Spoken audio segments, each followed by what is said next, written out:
प्यारे दोस्तों, कहानी शुरू करने से पहले आप हमारे चैनल को सब्सक्राइब करें और घंटी के निशान को ज़रूर दबाइए ताकि जब भी हम कोई नई कहानी लाएं तो वह सबसे पहले आप तक पहुंचे। अगर आपको नींद नहीं आती या मन बेचैन रहता है तो ये कहानी सिर्फ और सिर्फ आपके लिए है। तो अब अपने कमरे की सारी लाइट्स बंद कर लीजिए, आराम से लेट जाइए, अपने शरीर को बिल्कुल ढीला छोड़ दीजिए और अपनी सांसों को महसूस कीजिए। ना ज़्यादा तेज़, ना बहुत धीमी, बस वैसे ही जैसे ठंडी हवा धीरे से चेहरे को छूती है। अब हर चिंता, हर सोच को एक एक करके बाहर निकाल दीजिए। आप और हम बस इस पल में हैं। अब तैयार हो जाइए, क्योंकि हम लेकर आए हैं एक ऐसी कहानी जो सिर्फ सुनने के लिए नहीं, महसूस करने के लिए है। रामपुर नाम का छोटा सा गांव है। कच्ची गलियां, नीम के पेड़, चौपाल पर पुराना पीपल और शाम होते ही घर घर से उठती रोटी सेंकने की खुशबू। इसी रामपुर में रहता है हमारा नायक गुड्डू नाई। उम्र कोई 35 के आसपास, आंखों में शरारत, चेहरे पर हमेशा मुस्कान और बात करने का ढंग ऐसा कि सामने वाला हंसते हंसते अपनी सारी परेशानी कह डालता है। उसका ठीहा है हाट वाली गली में, छोटी सी दुकान, मिट्टी का चूल्हा, पीतल का लोटा, लकड़ी की कुर्सी और वही पुरानी उस्तरी जो उसके बाबूजी की निशानी है। लोग कहते हैं गुड्डू बाल तो काटता है, साथ में दुख भी हल्का कर देता है। सुबह के समय उसकी दुकान पर मजमा लगा रहता है। कोई हंसते हुए दाढ़ी बनवा रहा होता है, कोई बाल कटवाते कटवाते पड़ोसियों की खबर सुना देता है। गुड्डू हर बात सुनता है पर बोलता कम है। बोलता है तो बस इतनी समझदारी से कि सामने वाला सोच में पड़ जाए, अरे ये बात हमारे दिमाग में क्यों ना आई। गांव के बुजुर्ग कहते हैं गुड्डू नाई की जुबान में ताला नहीं, तराजू है, जो तौले ठीक तौले। उस रोज सुबह भी दुकान भरी हुई थी। हरिनाम काका कुर्सी पर बैठे थे, कह रहे थे, गुड्डू जरा कान के पास ज्यादा मत चलाना उस तरह, बीवी ने कल रात कान खींच दिए, अभी तक झंझना रहा है। सब हंस पड़े। गुड्डू भी मुस्कुराया, काका कान खींचना तो घर घर की पुरानी परंपरा है, इसे मत छुड़ाइए, घर का प्रेम इसी से चलता है। इतने में धनिया हलवाई समोसे लेकर आ गया। लो भैया, गरम गरम, बस उधार लिख देना। गुड्डू बोला, धनिया तेरी उधारी की थाली तो चौपाल से लंबी हो गई, अब तो चुकानी पड़ेगी। धनिया हंसते हंसते बोला, पहले पेट भरो, हिसाब बाद में कर लेंगे। ऐसा हल्का फुल्का हंसी ठिठोली का माहौल हर दिन रहता था, लेकिन उस दिन एक हवा अलग सी थी, जैसे कोई बात धीरे धीरे गांव की गलियों में फैल रही हो। दूर से धूल उड़ती दिखी और ठाकुर साहब के नौकर राम सिंगार दौड़ते हुए आए। अरे बचाओ बचाओ, लुट गए, बर्बाद हो गए।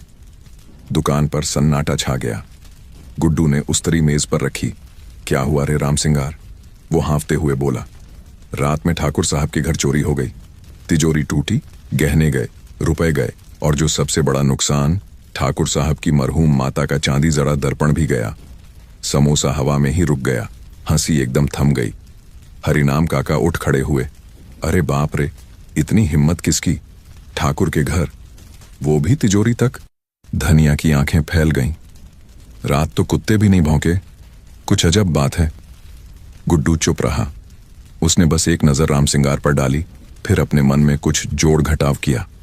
उसका चेहरा गंभीर हो गया, पर आंखों में वही चमक बनी रही। कहते हैं चोरी की खबर गांव में वैसे ही फैलती है जैसे बारिश से पहले चींटियां कतार बना लेती हैं। आधे घंटे में चौपाल भर गया। कोई बोल रहा, बाहर वाले डकैत होंगे। दूसरा उलट देता, नहीं, अपने ही घर का रास्ता कोई बाहर वाला नहीं जानता।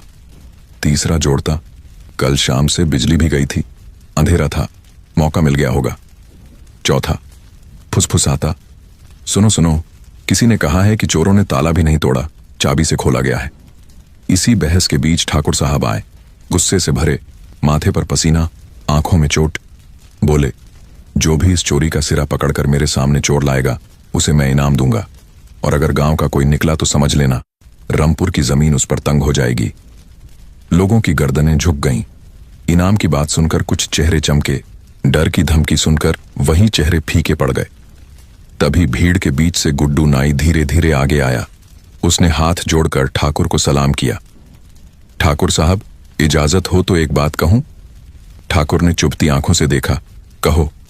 गुड्डू बोला, चोर को पकड़ना आसान नहीं होता, पर नामुमकिन भी नहीं। और चोर पकड़ा जाता है ताकत से नहीं, अक्ल से। मैं कोशिश करूं?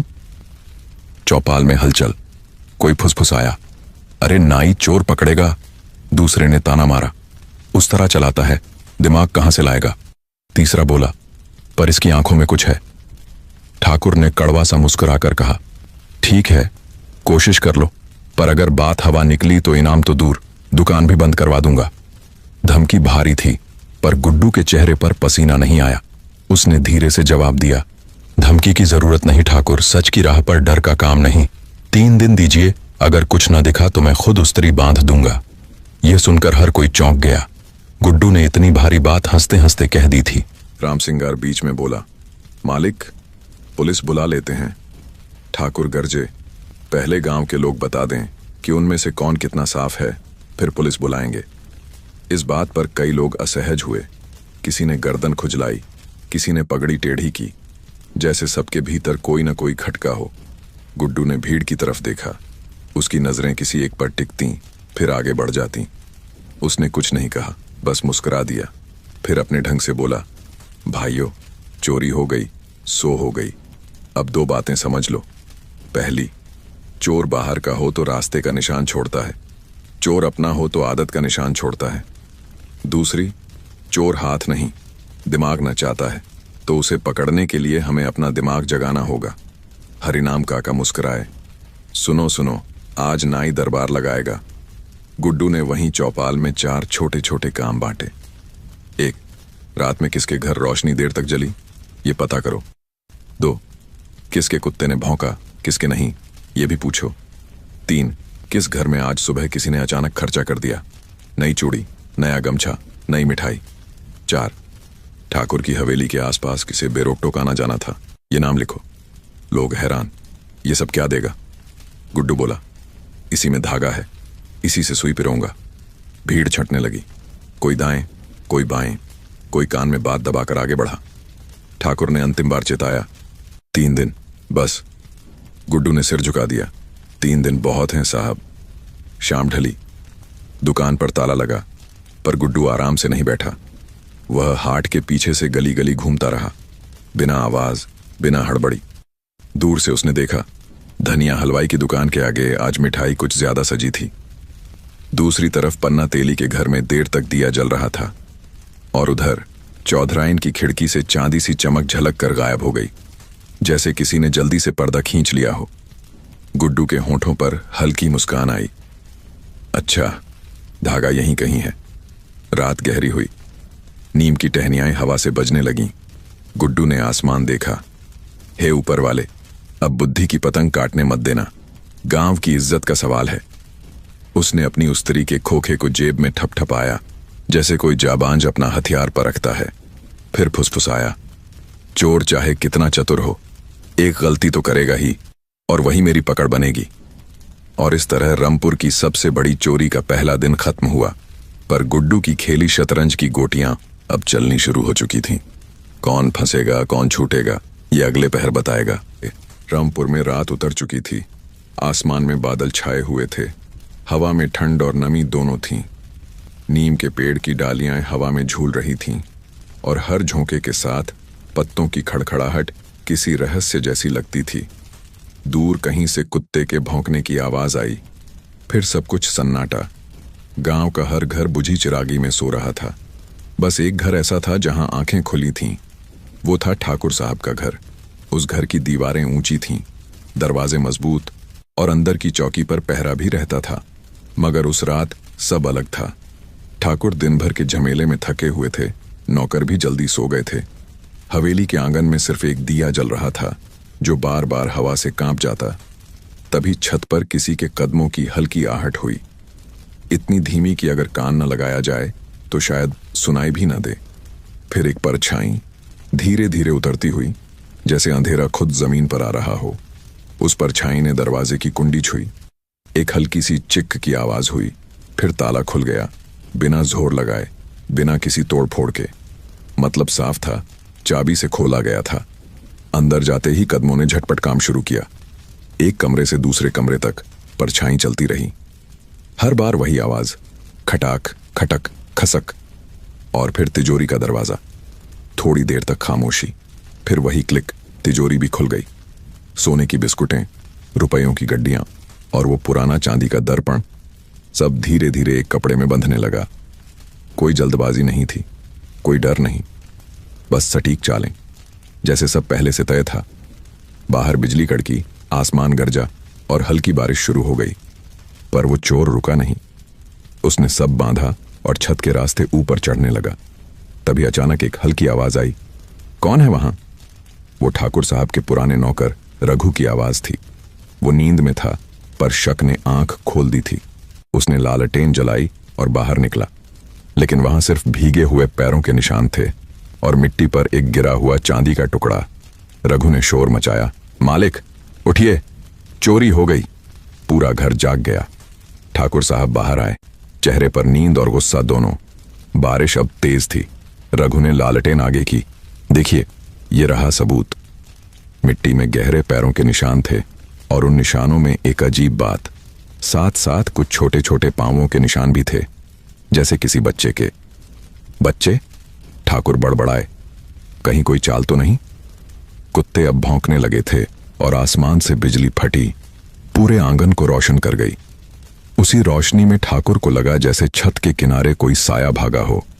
उन्होंने लाठी उठाई और पीछे दौड़े, पर तक पहुंचते पहुंचते साया ओझल हो गया। बारिश इतनी तेज थी कि मिट्टी के सारे निशान गायब होने लगे। सिर्फ वो चांदी का टुकड़ा रह गया, जो शायद दर्पण का ही हिस्सा था। ठाकुर ने उसे उठाया और कहा, जिसने भी किया है उसने अपनी निशानी छोड़ दी है। सुबह तक हवेली में हड़कंप मच गया। पंचायत के लोग, गांव वाले और चौकीदार ऑल पहुंचे। सबकी जुबान पर एक ही बात, इतनी बड़ी चोरी, वो भी ठाकुर के घर से। कोई बोला, चोर बहुत चालाक है। दूसरा बोला, इतनी सफाई से काम किया जैसे रास्ता जानता हो। तीसरा फुसफुसाया, कहीं ठाकुर का कोई अपना ही तो नहीं। गुड्डू नाई भीड़ में सबसे पीछे खड़ा था। वो कुछ नहीं बोला, बस चुपचाप मिट्टी में पैरों के निशान देख रहा था, जो अब धुंधले हो चुके थे। उसने अपनी उंगलियों से थोड़ी मिट्टी उठाई, सूंघी और बोला, बारिश से निशान मिट सकते हैं, लेकिन इंसान की नीयत का निशान कभी नहीं मिटता। राम सिंगार चिल्लाया, क्या मतलब? गुड्डू मुस्कुराया, मतलब इतना कि यह काम कोई बाहर वाला नहीं कर सकता। ये तो अपने गांव का ही है, जो ठाकुर की आदतें और घर की चाल ढाल जानता हो। ठाकुर ने तेजी से उसकी तरफ देखा। तेरे पास कोई सबूत है? गुड्डू ने सिर झुकाया, अभी नहीं ठाकुर, पर मिलेगा। आज रात से पहले मुझे 2 घंटे दीजिए, मैं कुछ पता लगाऊंगा। ठाकुर बोले, 2 घंटे में तू क्या कर लेगा? गुड्डू बोला, चोर का चेहरा नहीं देखना, उसकी चाल पहचाननी होती है। शाम ढलते ही गुड्डू ने काम शुरू किया। वो उन गलियों से गुजरा जहां मिट्टी ज्यादा गीली थी। हर घर के बाहर पैरों के निशान थे, पर एक जगह पर ठिठक गया, धनिया हलवाई की दुकान के पीछे। वहां छोटे छोटे पैरों के निशान थे, जो एकदम साफ थे। गुड्डू झुककर देखता है, ये किसी बच्चे के हैं, पर साथ साथ किसी बड़े के भी। उसके चेहरे पर मुस्कान लौट आई। चोर अकेला नहीं था। रात के अंधेरे में उसने आसमान देखा। भगवान, अब बस एक निशान और दे दे, फिर देख लेना कैसे पकड़ता हूं। ठीक उसी वक्त एक हल्की हवा चली और दूर कहीं से वही इत्र की खुशबू आई, जो ठाकुर के कमरे में रखे कीमती सामान से आती थी। गुड्डू ने सांस भरकर कहा, अब रास्ता मिल गया। उसने मन ही मन तय कर लिया, कल चौपाल में ही खेल पलटेगा। जो खुद को सबसे शरीफ बताता है, वही इस बार फंसेगा। गांव अब अंधेरे में सो चुका था, पर गुड्डू की आंखों में नींद नहीं थी। वो जानता था, ये खेल साधारण नहीं, ये चाल दिमाग से चली गई थी और उसे दिमाग से ही मात देनी थी। धीरे धीरे नियम की डालियों पर ओस जमने लगी। कहीं दूर उल्लू बोला और गुड्डू ने दिए की लौ सीधी की। अब शुरू होगी मेरी रात और खत्म होगी उस चोर की। सुबह की हवा में ठंड और बेचैनी दोनों थीं। रामपुर की चौपाल पर भीड़ उमड़ आई थी। पीपल के नीचे पुरानी खाट बिछी थी, उसी पर ठाकुर साहब बैठे थे। माथे पर बल, आंखों में गुस्सा और मूछें तनी हुई। चारों तरफ गांव के मर्द, औरतें, बच्चे सब कान लगाए खड़े थे। कोई कुछ नहीं बोल रहा था, बस सबकी निगाहें ठाकुर पर थीं। उनके पास वही चांदी का टूटा टुकड़ा रखा था जो चोरी की रात मिट्टी में मिला था। वह चमक रहा था जैसे किसी ने याद दिलाने को छोड़ा हो। मैं यहां था। पंचायत के पंचों ने अपनी जगह ली। हरिनाम काका ने खंखार कर आवाज लगाई, भाइयों बहनों, सब शांत हो जाओ। आज का दिन हमारे गांव के लिए शर्म का दिन है। ठाकुर के घर में चोरी हुई है और हमें पता लगाना है कि गुनहगार कौन है। भीड़ में हलचल मची। कोई फुसफुसाया, बाहर वाला नहीं हो सकता। दूसरा बोला, अरे अब के जमाने में कौन भरोसे लायक। तीसरा बोला, पुलिस बुला लो, यही ठीक रहेगा। ठाकुर ने लाठी उठाकर सबको चुप कराया। पुलिस तब आएगी जब गांव खुद अपने ऊपर भरोसा खो देगा। पहले देख लें कि हमारे बीच कौन गद्दार है। उसके बाद उन्होंने कहा, 3 दिन दिए हैं गुड्डू नाई को। कहते हैं वो अपनी बुद्धि से चोर पकड़ लेगा। अगर उसने बात हंसी में उड़ाई है तो उसका हंसना भी रोक दूंगा। सबकी नजर गुड्डू पर गई। वो वहीं चौपाल के किनारे बैठा था, अपनी पुरानी उस्तरी चमका रहा था, जैसे कुछ सोच ही नहीं रहा। हरिनाम काका ने पुकारा, अरे गुड्डू, कुछ पता चला कि बस मूंछों पर ताव दे रहा है। गुड्डू ने धीरे से उस्तरी रखी, उठकर बोला, काका, पता लगाना तो अभी शुरू किया है, लेकिन निशान मिल गए हैं। भीड़ में खुसर पुसर हुई। ठाकुर ने पूछा, कौन से निशान? गुड्डू बोला, निशान जो मिट्टी में दिखते नहीं पर आदतों में रह जाते हैं। कुछ बातें कहूं? ठाकुर ने कहा, कह, लेकिन याद रख, बातों से चोर नहीं पकड़े जाते। गुड्डू मुस्कुराया, बातों से नहीं ठाकुर, पर बातों में ही चोर की सांस अटकती है। वो चौपाल के बीच चला गया। सबकी निगाह अब उसी पर थी। उसकी आवाज में शांति थी, पर हर शब्द में वजन।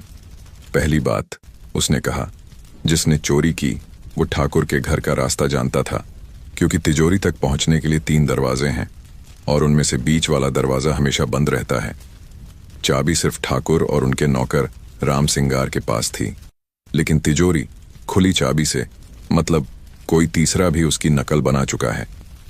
राम सिंगार घबरा गया, अरे मैं तो सोया था साहब, मुझे कुछ पता नहीं। गुड्डू मुस्कुराया, मैंने कहा ना, सब्र रखो, नाम खुद बाहर आएगा। दूसरी बात, उसने कहा, बारिश उस रात हुई थी, पर चोरी के निशान वहीं थे जहां मिट्टी सूखी थी। मतलब कोई पहले से जगह जानता था जहां पानी नहीं टिकता। भीड़ ने एक दूसरे को देखा। तीसरी बात, गुड्डू बोला, उस रात सिर्फ ठाकुर के घर का कुत्ता नहीं भौंका, बाकी सबने शोर मचाया, पर वो चुप रहा। ये तभी होता है जब चोर कुत्ते का जाना पहचाना हो। ठाकुर ने गर्दन झुकाई, मतलब? गुड्डू बोला, मतलब वो अपने ही गांव का था। अब सबके चेहरे पर संदेह की रेखाएं थीं।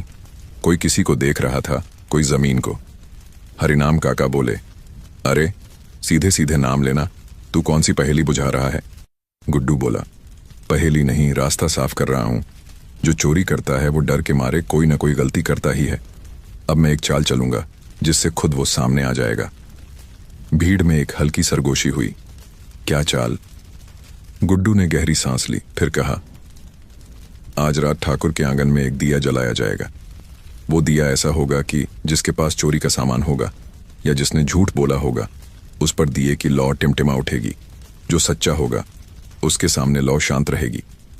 लोग हंस पड़े। अरे नाई, तू तो बाबा बन गया।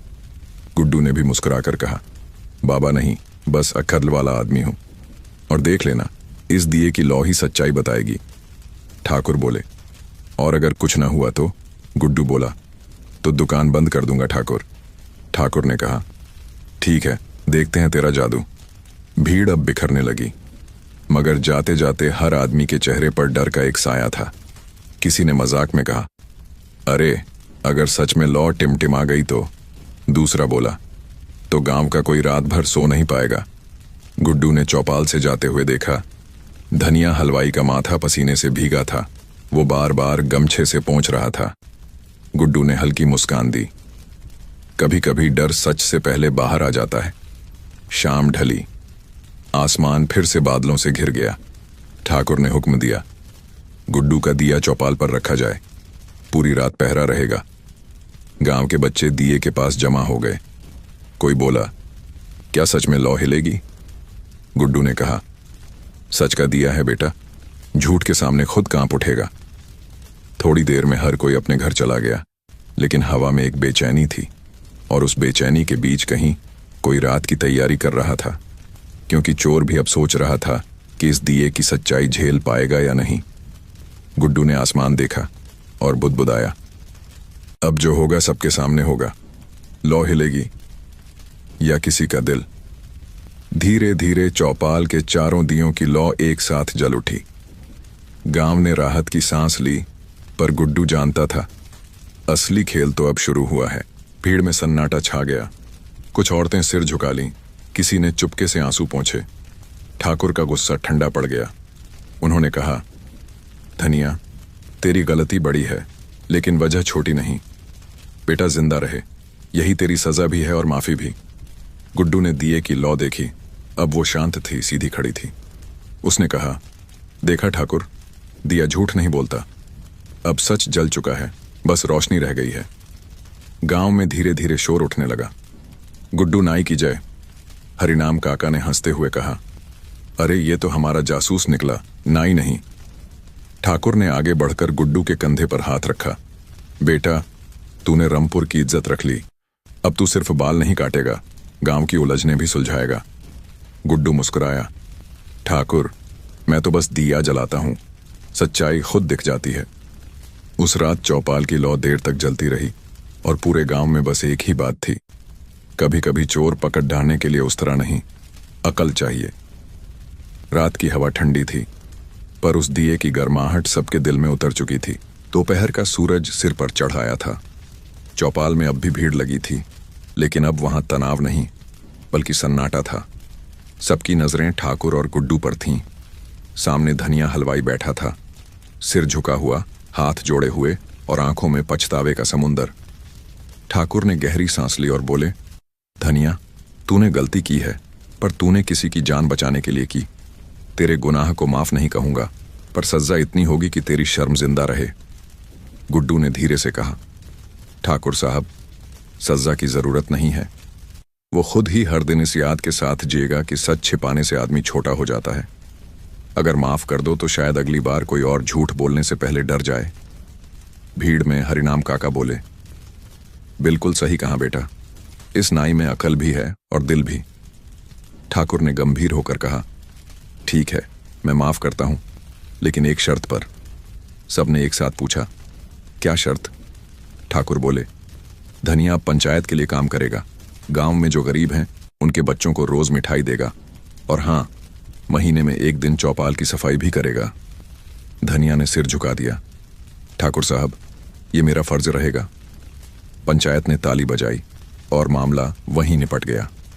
लोग जाने लगे। किसी के चेहरे पर सुकून था, किसी पर सोच, लेकिन गुड्डू वहीं खड़ा रहा। उसकी नजर एक जगह अटकी हुई थी, ठाकुर की तिजोरी के पास रखे उस टूटे हुए चांदी के टुकड़े पर। उसने उसे उठाया और अपनी जेब में रख लिया। हरिनाम काका पास आए। अब क्या देख रहा है गुड्डू? मामला तो निपट गया। गुड्डू ने धीमे स्वर में कहा, काका, चोरी का किस्सा खत्म हुआ है, पर कहानी नहीं। काका चौंक गए। कहानी? कैसी कहानी? गुड्डू बोला, धनिया ने चोरी कबूली, लेकिन उसने कहा कि चाबी की नकल खुद बनाई। पर उस जैसे आदमी को ताले का टुक्का भी नहीं पता, तो फिर चाबी किसने दी? हरिनाम काका हतप्रभ रह गए। मतलब तू कहना चाहता है कि कोई और भी मिला हुआ था? गुड्डू ने सिर हिलाया। हाँ काका, और वो कोई ऐसा है जो ठाकुर के घर के अंदर तक जाता है, जिसे घर के कोने कोने की खबर है। काका ने चारों ओर नजर दौड़ाई। कौन हो सकता है? गुड्डू बोला, यही तो देखना है। चोरी धनिया ने की, लेकिन उसके पीछे किसी और की समझदारी थी। अब उस समझदार को पकड़ना असली खेल है। उसी वक्त ठाकुर साहब गुड्डू के पास आए। बेटा, तेरे बिना तो मामला सुलझना मुश्किल था। चल, अब चैन की सांस ले। गुड्डू मुस्कुराया। ठाकुर साहब, चैन की सांस तो तब लूंगा जब ये समझ आ जाए कि वो चाबी नकल कैसे हुई। ठाकुर चौंके। तू कहना क्या चाहता है? गुड्डू बोला, बस इतना कि जिसने धनिया को उकसाया उसने ही रास्ता बनाया। ठाकुर ने कुछ पल सोचा, फिर बोले, अगर ऐसा है तो उस गद्दार को ढूंढना जरूरी है। तू क्या करेगा? गुड्डू ने शरारती मुस्कान दी।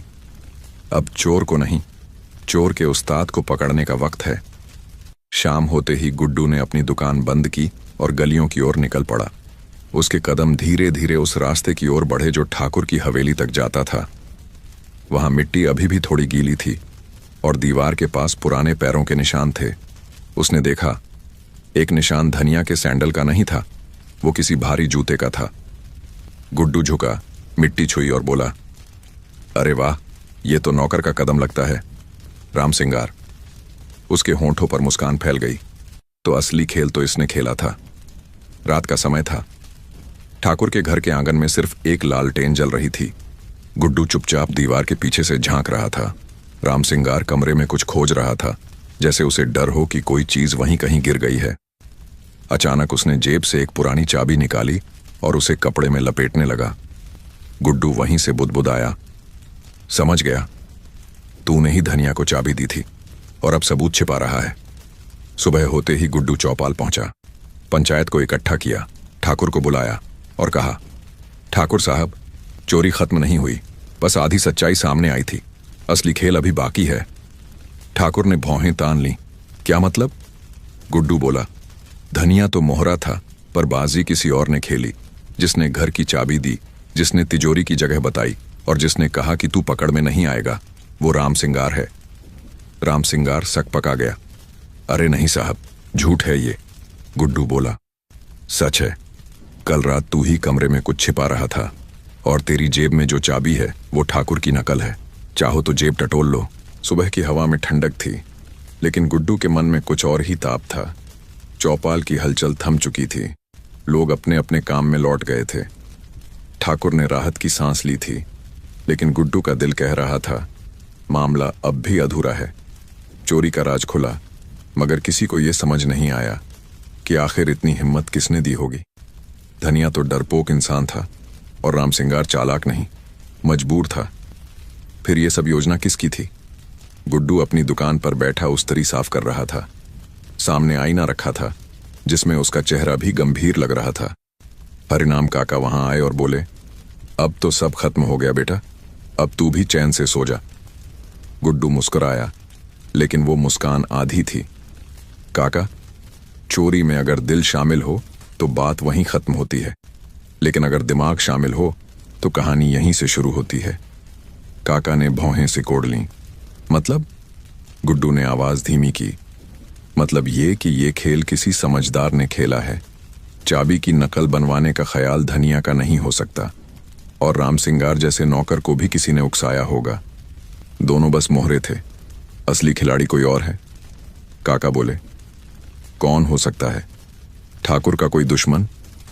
गुड्डू बोला, हो सकता है, और अगर मेरा अंदाजा सही है तो वो आदमी ठाकुर के बहुत करीब है। काका की आंखें चौड़ी हो गईं। करीब मतलब इतना कि ठाकुर उस पर शक भी नहीं कर सकते। गुड्डू बोला। इसी बीच ठाकुर का नौकर दौड़ता हुआ आया। गुड्डू भैया, ठाकुर साहब बुला रहे हैं, जल्दी चलो।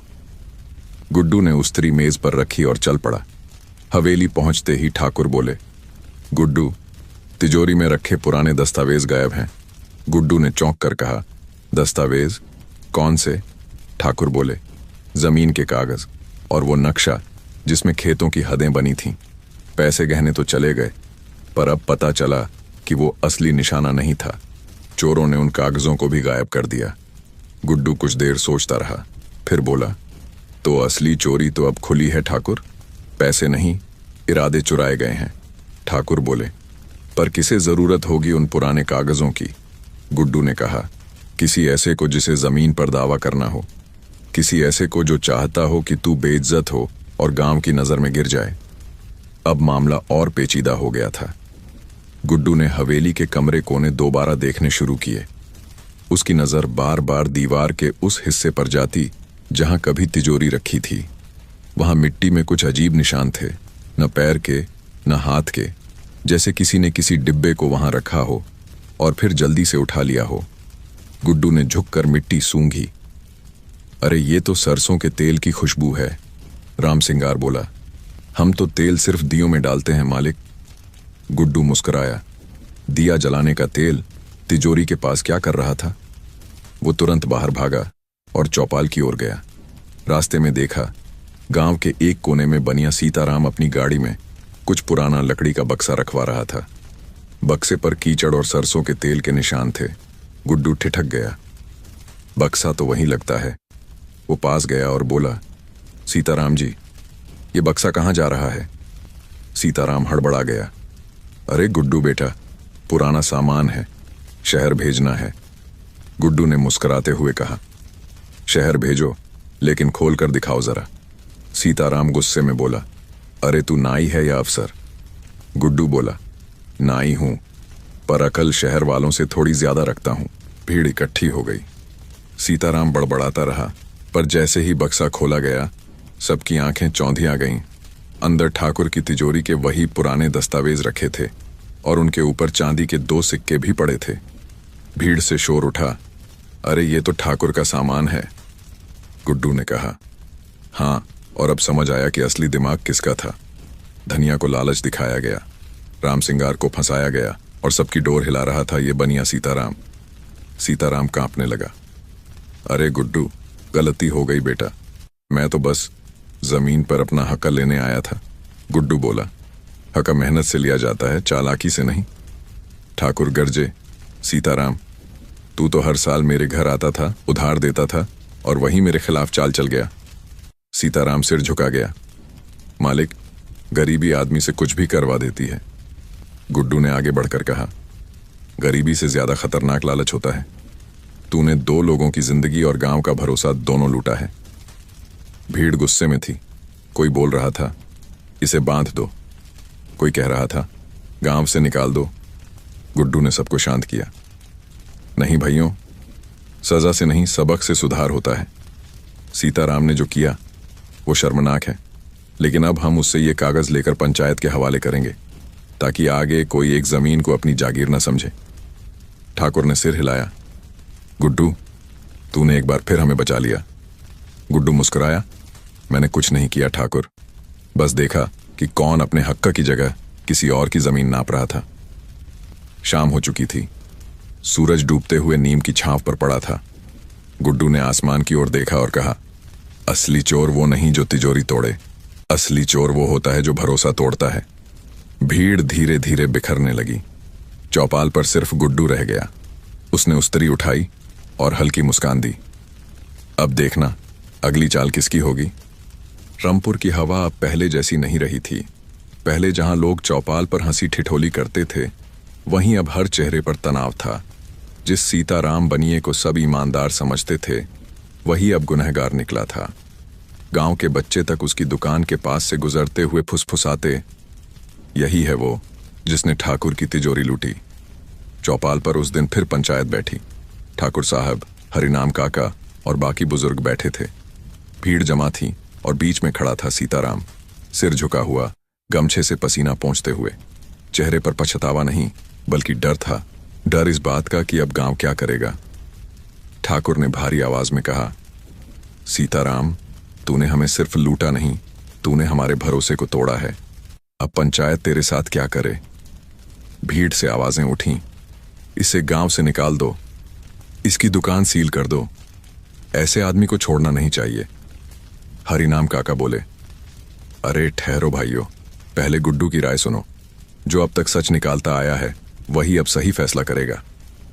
गुड्डू चौपाल के किनारे खड़ा था, पर सबकी नजर उसी पर थी।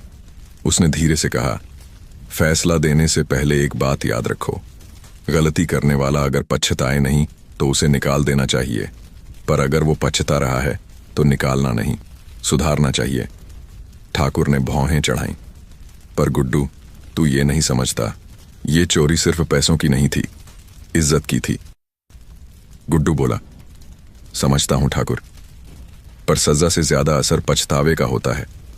अगर आज हमने इसे गांव से निकाला तो ये किसी और गांव में जाकर वही करेगा, पर अगर इसे यहीं गलती का बोझ उठाने दिया तो ये जिंदगी भर किसी का हक नहीं लूटेगा। भीड़ में सन्नाटा छा गया। ठाकुर कुछ पल चुप रहे, फिर बोले, ठीक है, तू जैसा कहे, पर यह तेरी जिम्मेदारी होगी कि अब से ये आदमी सुधरे। गुड्डू ने सिर झुका दिया। ठीक है ठाकुर, मैं इसकी जिम्मेदारी लेता हूं, पर इस जिम्मेदारी की शर्त है, सीताराम को अपनी दुकान नहीं, अपना भरोसा फिर से बनाना होगा। पंचायत खत्म हो गई। लोग बिखर गए, पर गांव में हलचल बनी रही। किसी को गुड्डू पर गर्व था तो किसी को शक कि वो जरूरत से ज्यादा नरमी दिखा रहा है, और कुछ लोगों के दिल में जलन थी, क्यों हर बार यही नाई हीरो बन जाता है। उधर सीताराम की दुकान अब खाली पड़ी थी। सामान सजा हुआ था पर ग्राहक कोई नहीं। उसके बेटे ने पूछा, बाबू अब लोग आएंगे क्या? सीताराम ने सिर झुका लिया, पता नहीं बेटा, भरोसा टूटा हो तो लोग सामान नहीं चेहरा देखते हैं।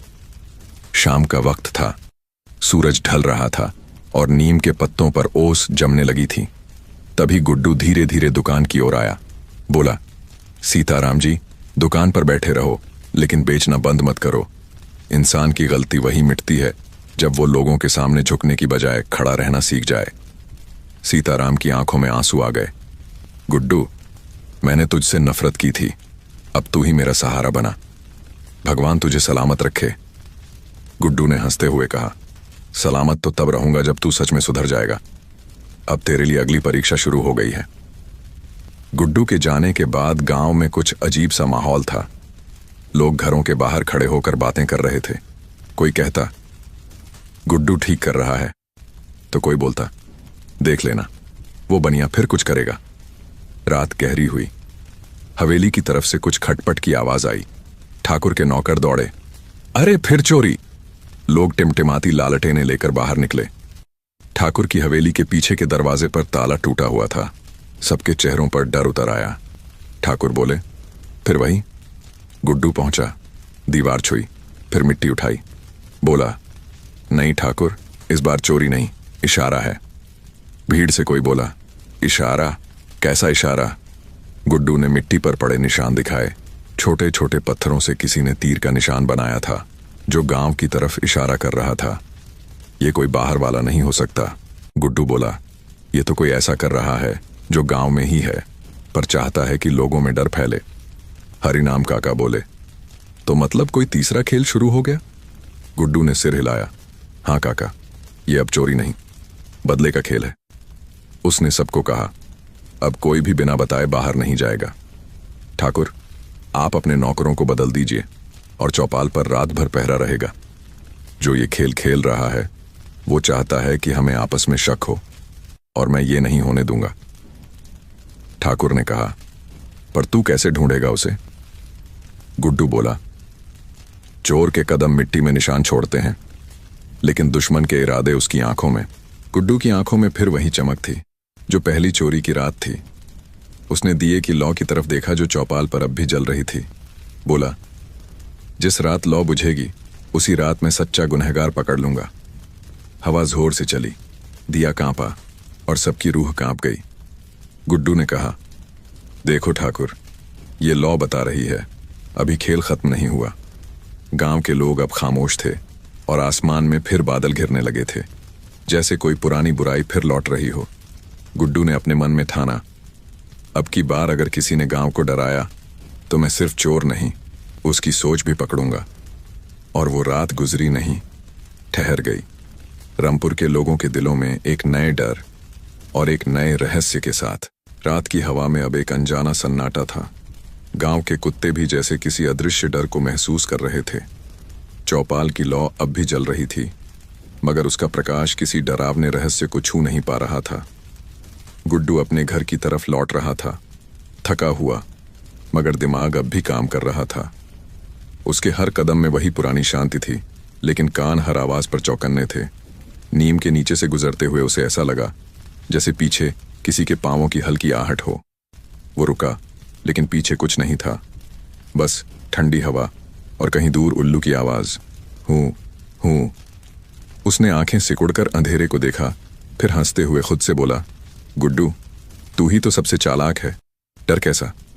पर अगर कोई सच में पीछे है तो खेल अब बराबरी पर है। वो घर पहुंचा, दरवाजा खोला और अंदर आया। लालटेन जलाई, लौ कांपी, दीवार पर परछाई हिली, लेकिन वो उसकी अपनी थी। फिर भी उसके दिल में अजीब बेचैनी थी। उसने उस तरीके खोखे को मेज पर रखा और खाट पर बैठ गया। थोड़ी देर बाद बाहर से किसी के कदमों की आवाज आई, धीमी, सावधान, जैसे कोई दरवाजे के पास रुक गया हो। गुड्डू ने सांस रोकी। 2 सेकंड बाद आवाज बंद हो गई। फिर खिड़की के कोने से हल्की सरसराहट। गुड्डू उठा, धीरे से उस्तरी उठाई और बोला, जो भी है अंदर आजा, डरने का शौक नहीं है मुझे। खामोशी, बस हवा की गंध बदली, जैसे मिट्टी में किसी के जूतों की गंध मिली हो। वो बाहर निकला। गली सुनसान थी।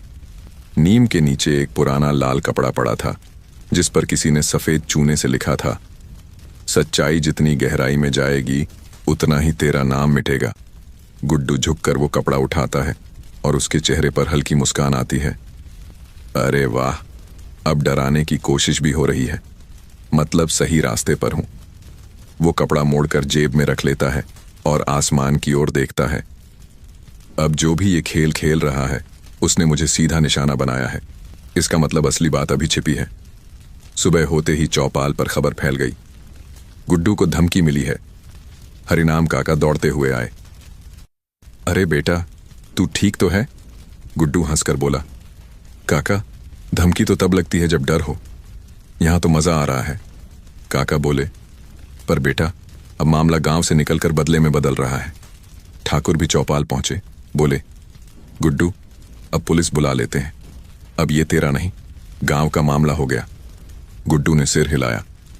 ठाकुर, अगर बाहर वाले को लाएंगे तो असली अंदर वाला छिप जाएगा। ये खेल मेरा है, इसे मेरे ही तरीके से सुलझाने दीजिए। उसने सबको एक काम सौंपा।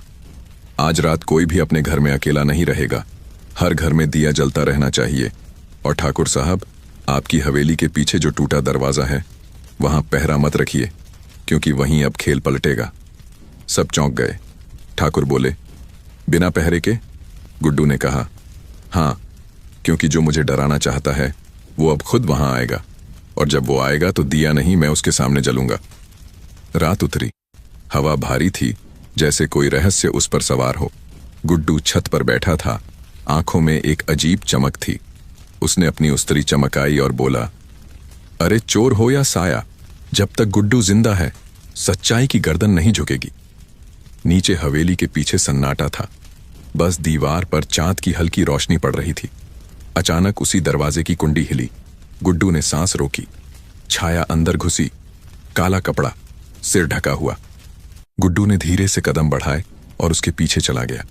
वो शख्स हवेली के अंदर गया और सीधे ठाकुर के कमरे की ओर बढ़ा, जैसे उसे पता हो कि कौन सा दरवाजा कहां खुलता है। गुड्डू की नजर उसके हाथों पर गई।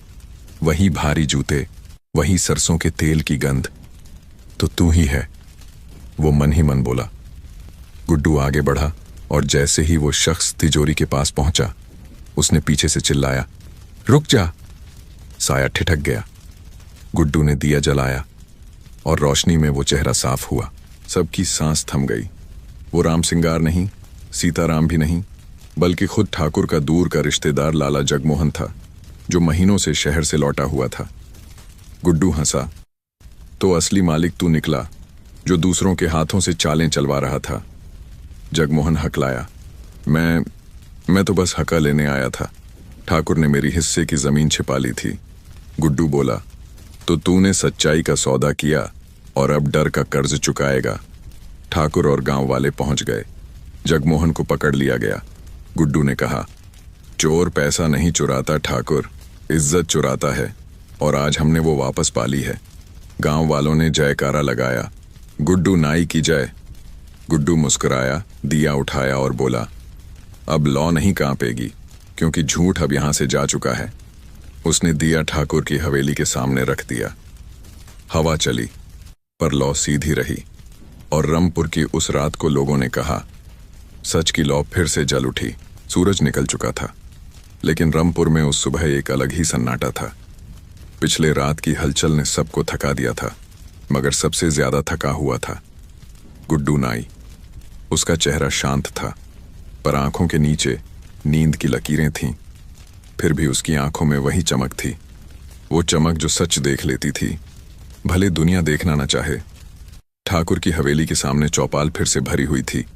लोगों के चेहरों पर उत्सुकता थी। आखिर असली चोर पकड़ा गया था। गुड्डू के कदमों की आहट सुनते ही भीड़ में फुसफुसाहट शुरू हो गई। देखो, आ गया हमारा नाई जासूस, हरिनाम काका ने मुस्कुराते हुए कहा। आजा बेटा, आज तो तेरा इनाम बनता है। गुड्डू धीरे से आगे बढ़ा, बोला, इनाम मत कहो काका, बस गांव का भरोसा लौटा दो, वही काफी है। ठाकुर उठे, बोले, गुड्डू, तूने वो कर दिखाया जो हमारे चौकीदार, हमारे नौकर, यहाँ तक कि हमारी पुलिस भी नहीं कर सकी। तूने न सिर्फ चोर पकड़ा बल्कि हमारी नींव को फिर से सीधा कर दिया। गुड्डू मुस्कुराया। ठाकुर साहब, असली चोरी तो आपने भी पकड़ी। अपनों पर भरोसा करना सीख लिया। भीड़ में ताली गूंज उठी, लेकिन तभी गांव के एक बुजुर्ग फकीरा चाचा उठे। गुड्डू बेटा, तूने सबकी सच्चाई दिखाई, अब अपनी भी दिखा। गुड्डू ने सिर झुकाया। मेरी? चाचा बोले, हाँ, तू भी तो इंसान है। तेरी आंखें बहुत कुछ देखती हैं, पर क्या तेरा दिल सब सह पाता है? भीड़ एकदम शांत हो गई। ठाकुर बोले, क्यों फकीरा, क्या कहना चाहते हो? फकीरा चाचा बोले, सुनो ठाकुर, सच ये है कि कल रात गुड्डू अकेला नहीं था। हवेली के पीछे जो दिया उसने रखा, उसके साथ एक और दिया भी जला था। उस दिए में तेल किसने डाला, ये किसी ने नहीं देखा। गुड्डू चौंका। उसने याद करने की कोशिश की, पर उस रात अंधेरा था। सच में उसने दिया जलाया तो था, लेकिन दूसरा दिया पहले से वहां रखा हुआ था। भीड़ में सरगोशी शुरू हो गई। तो क्या किसी ने गुड्डू की मदद की थी, या फिर उसे किसी ने जाल में फंसाया? ठाकुर बोले, गुड्डू, क्या तू जानता है वो दूसरा दिया किसने रखा? गुड्डू ने गहरी सांस ली। नहीं ठाकुर, पर अब मुझे शक हो रहा है कि इस खेल में मैं भी किसी की चाल का हिस्सा था। हरिनाम काका बोले, मतलब तू कहना चाहता है कि तू खुद जाल में फंस गया? गुड्डू ने कहा, हाँ काका, क्योंकि वो कपड़ा जिस पर धमकी लिखी थी अब हवेली से गायब है। यानी किसी को पता था कि मैं कहां पहुंचूंगा, क्या करूंगा। भीड़ में फुसफुसाहट फैल गई। ठाकुर ने गुस्से में कहा, किसी ने हमें फिर धोखा दिया है। गुड्डू ने हाथ उठाया। नहीं ठाकुर, अब धोखा नहीं, ये परीक्षा है। मुझे नहीं पता कि वो दूसरा दिया किसने रखा, लेकिन अब मैं उसी के पीछे जाऊंगा, क्योंकि जिसने इतना सोचा वो सिर्फ दुश्मन नहीं, बड़ा खिलाड़ी है। गांव के कुछ जवान बोले, हम तेरे साथ चलेंगे। गुड्डू ने कहा, नहीं, इस बार मुझे अकेले जाना होगा, क्योंकि अगर ये खेल किसी अपने ने खेला है तो उसे पकड़ना भी अपनेपन से ही होगा, न कि ताकत से। गुड्डू उस दिए की राख लेकर अपनी उंगलियों से सूंघता है। उसकी खुशबू अलग थी, न मिट्टी की, न सरसों के तेल की, बल्कि कुछ मीठी सी, जैसे घी मिला हो। वो सोच में पड़ गया। घी का दिया गांव में सिर्फ 2 घरों में जलता है, ठाकुर की हवेली और मंदिर में।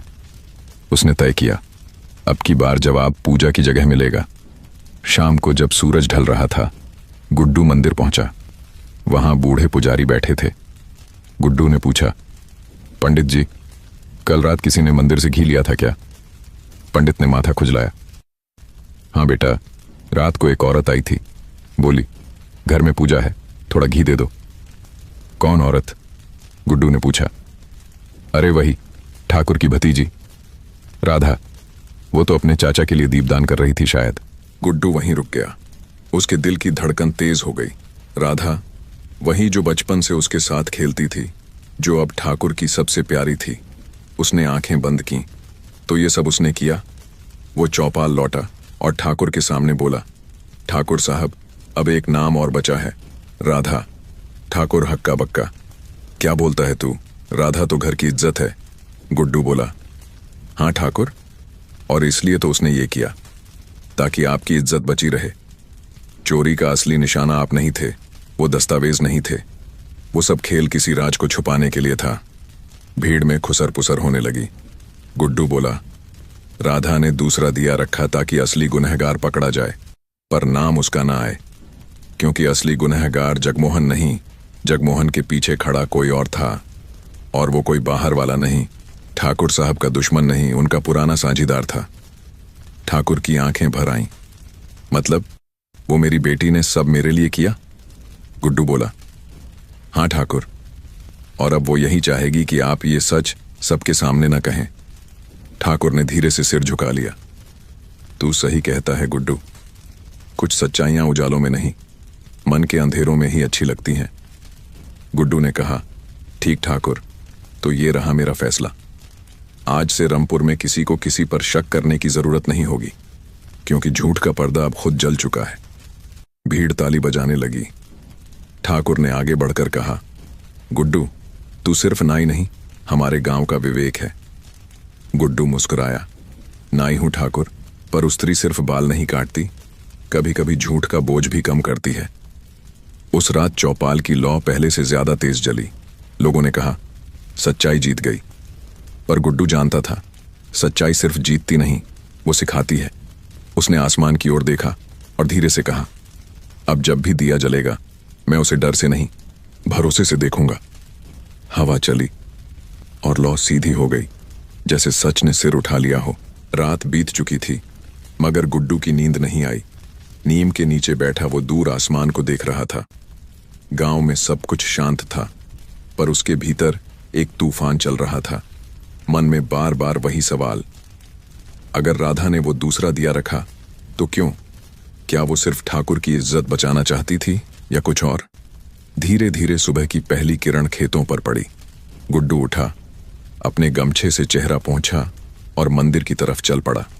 वहां वही पुजारी बैठे थे जो रात को उसे बता चुके थे कि राधा घी लेने आई थी। गुड्डू ने पूछा, पंडित जी, जब राधा घी लेने आई थी क्या वो अकेली थी? पंडित ने थोड़ा सोचा और बोला, नहीं बेटा, उसके साथ कोई परछाई जैसी थी। मैं देख नहीं पाया कौन, लेकिन पांवों की आवाज दो थी।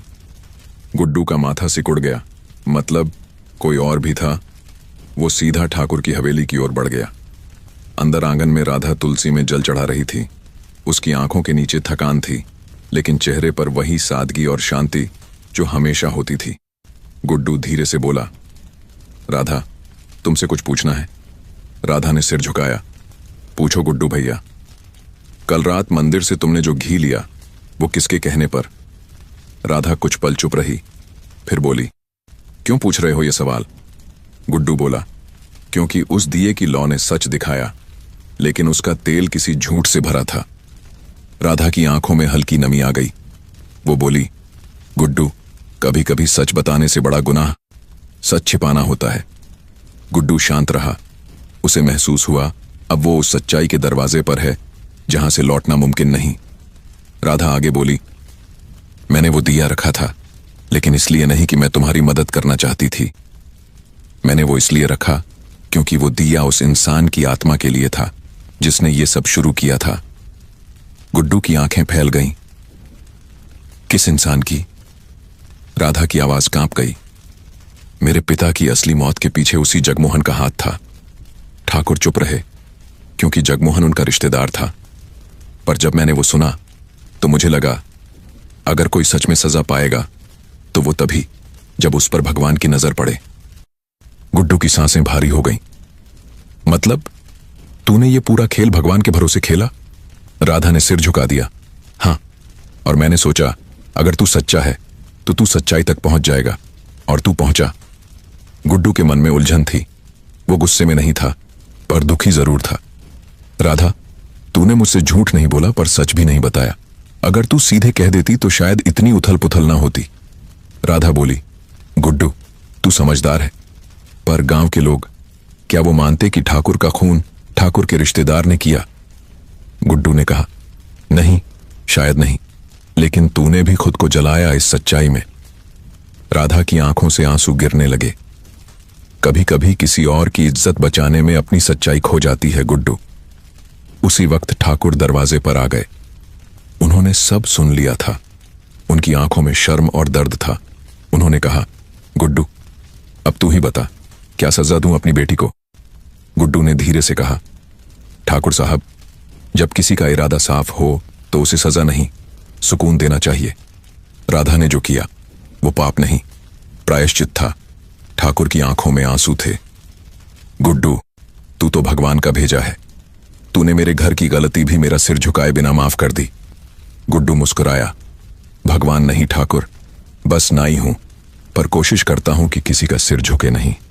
राधा ने धीरे से कहा, गुड्डू, तूने मेरे पिता का नाम साफ कर दिया। अब मैं इस गांव को छोड़कर जा रही हूं।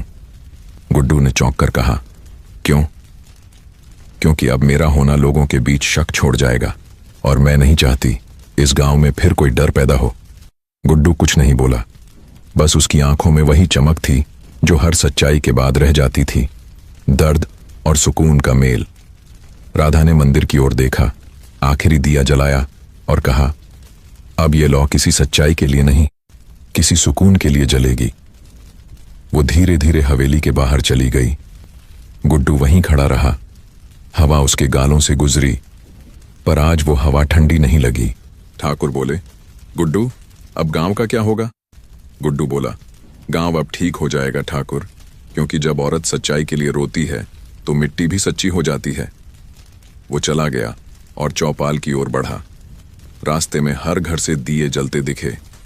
लोग अब डर से नहीं, आदर से उसे देख रहे थे। हरिनाम काका ने पूछा, बेटा, अब मामला खत्म हुआ? गुड्डू बोला, खत्म? नहीं काका, सच्चाई खत्म नहीं होती, बस रूप बदल लेती है। उसने आसमान की तरफ देखा। चांद साफ था, हवा स्थिर थी और उसके दिल में एक ही बात घूम रही थी। कभी कभी सबसे सच्चे लोग वही होते हैं जिन्हें झूठ बोलना पड़ता है ताकि सच जिंदा रहे। उस रात रामपुर में पहली बार सुकून भरी नींद आई। कहीं किसी ने कहा, गुड्डू नाई गया नहीं, अब वो हरदिए की लौ में बस गया है। और वाकई जब हवा चली, हरदिया मुस्कुराया, जैसे गुड्डू कह रहा हो, अब डर मत, सच्चाई यही है। सुबह की हवा में अब ठंड नहीं, एक अजीब सी नमी थी, जैसे रात ने अपने आंसू खेतों में गिरा दिए हों। गांव के हर घर से हल्की धूप छन रही थी और चौपाल पर आज पहली बार सन्नाटा नहीं, एक शांति थी। लेकिन इस शांति के बीच ठाकुर की हवेली के आंगन में एक हलचल थी। राधा जाने की तैयारी कर रही थी। सफेद दुपट्टा ओढ़े, सिर झुकाए, वो अपने छोटे से बक्से में कुछ पुरानी चीजें रख रही थी। अपने बचपन की गुड़िया, माँ की पुरानी चूड़ियां और एक पीतल का छोटा दिया, वही जो उस रात उसने मंदिर से लाकर जलाया था। गुड्डू चौपाल से सीधा हवेली पहुंचा। दरवाजे पर कदम रुक गए। अंदर से आती घंटियों की आवाज के साथ उसकी सांसें थम गईं।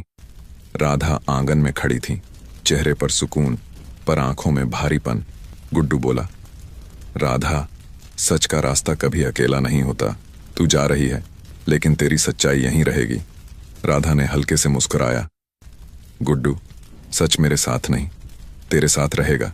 मैंने तो बस एक दिया जलाया था, पर तूने पूरे गांव को रोशनी दी। ठाकुर पास आए। उनकी आवाज धीमी थी। बेटी, जा रही है तो आशीर्वाद ले लें, तेरे बिना ये हवेली सूनी लगेगी। राधा झुक गई। ठाकुर ने उसके सिर पर हाथ रखा। बोले, तेरी गलती ने मुझे इंसान बना दिया। अब मुझे डर नहीं लगता, सच्चाई से, तुझसे या भगवान से। गुड्डू बोला, ठाकुर साहब, आपकी ये बात ही असली जीत है। सजा से बड़ा तो बदलाव होता है। राधा ने दोनों की ओर देखा। आंखें नम थीं, पर मुस्कान सच्ची थी।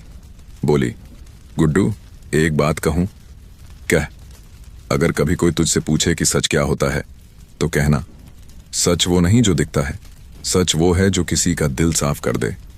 गुड्डू चुप रहा। उसकी आंखों में चमक थी, पर होंठ कांप रहे थे।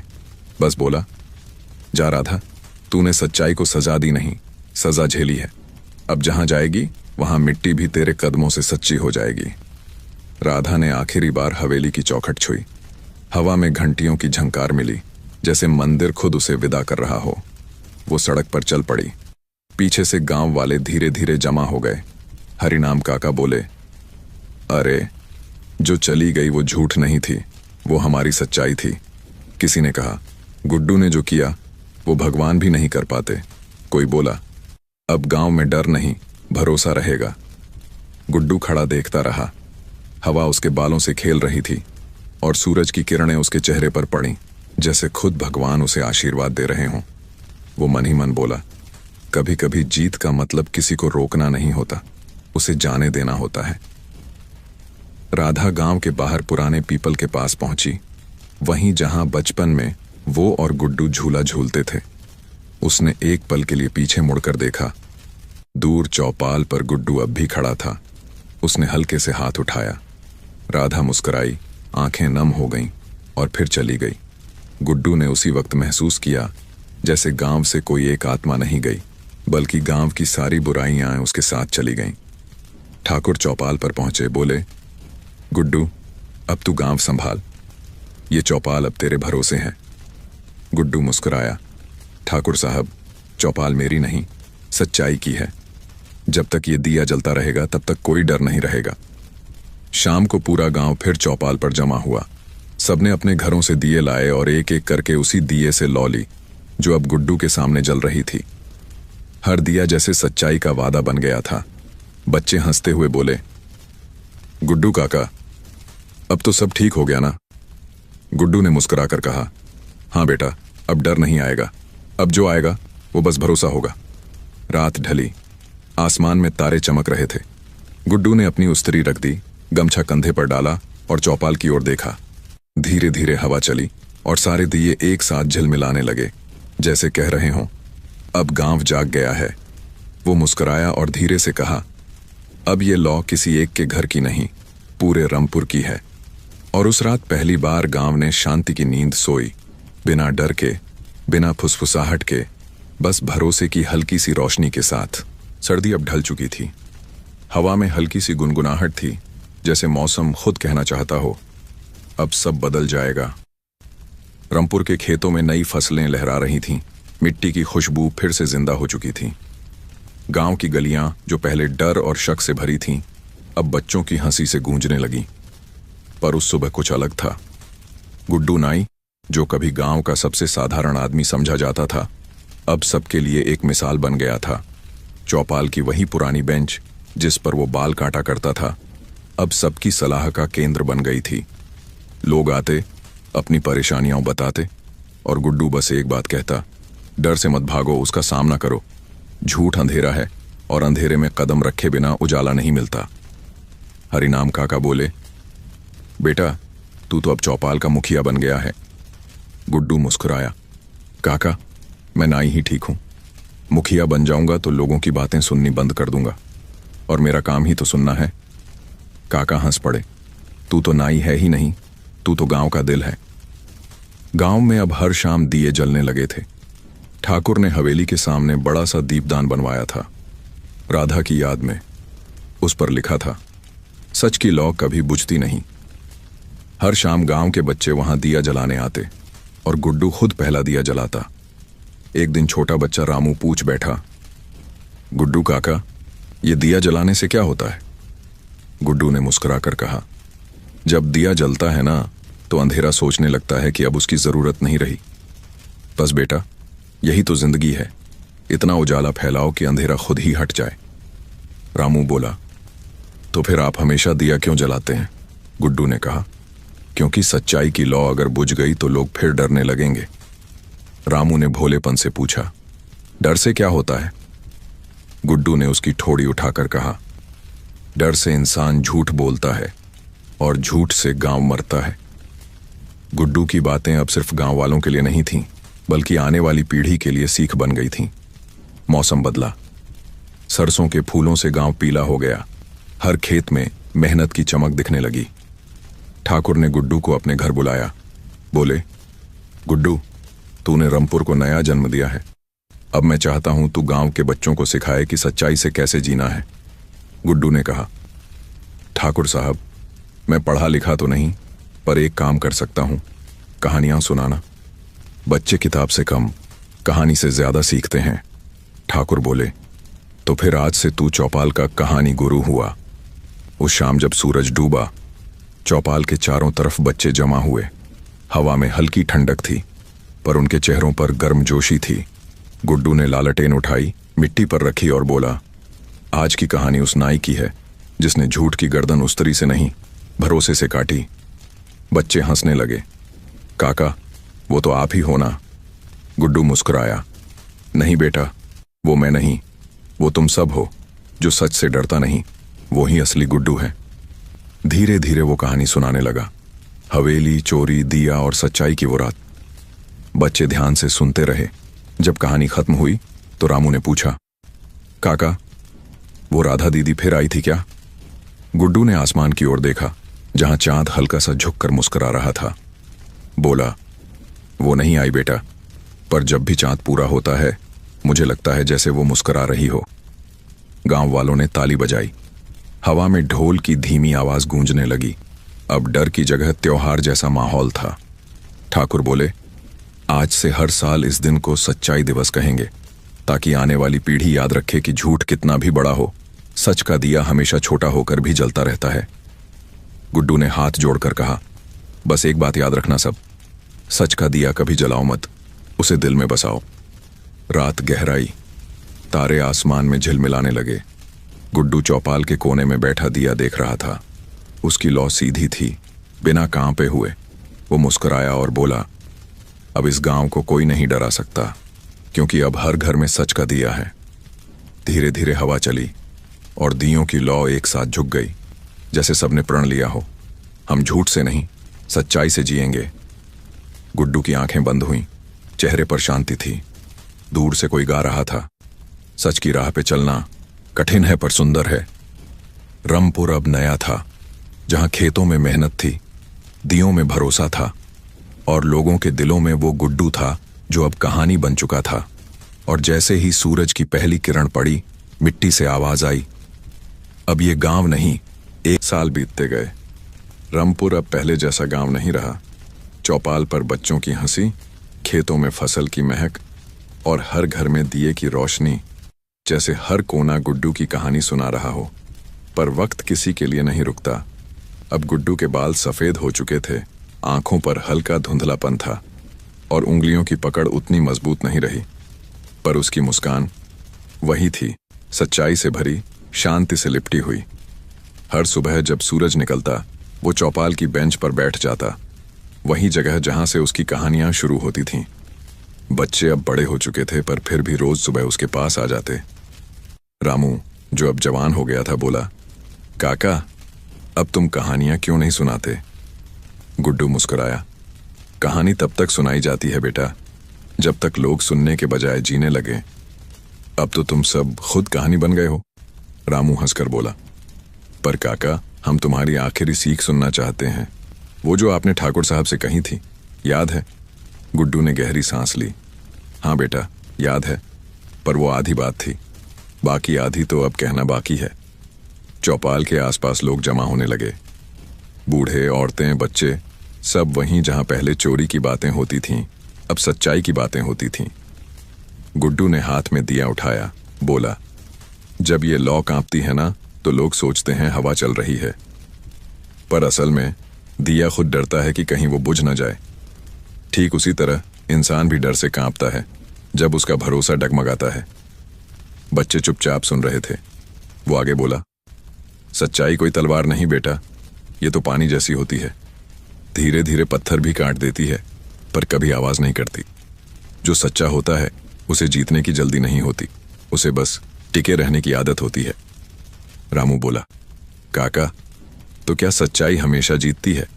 गुड्डू ने मुस्कुराकर कहा, नहीं बेटा, सच्चाई हमेशा नहीं जीतती, पर झूठ ज्यादा देर टिक नहीं पाता, और जब झूठ गिरता है तो सच्चाई बिना शोर किए खड़ी हो जाती है।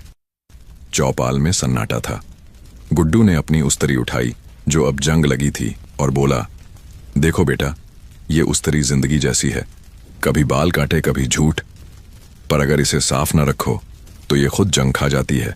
इंसान भी ऐसा ही है, अगर अपने दिल को साफ नहीं रखेगा तो धीरे धीरे जंग लग जाएगी, और जब दिल जंग खा जाता है तो सच्चाई की चमक खो जाती है। सबकी आंखें नम हो गईं। ठाकुर, जो अब बूढ़े हो चुके थे, बोले, गुड्डू, तू तो इस गांव की आत्मा बन गया है।